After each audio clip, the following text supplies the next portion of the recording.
Today's rhythm exercises focus on the simple time signature 3/16. This is part 7 of 12.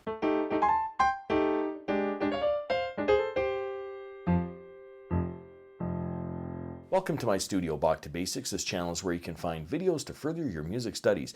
Now, while I count how many times I can pace back and forth in 1 hour, let's read some rhythms.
If you found this video helpful, click like or subscribe, or visit my Patreon page linked in the description below for early access to videos like these and, well, whatever else I'm doing over there. Thanks for watching. I'm just a music teacher having fun. Catch you on the next one.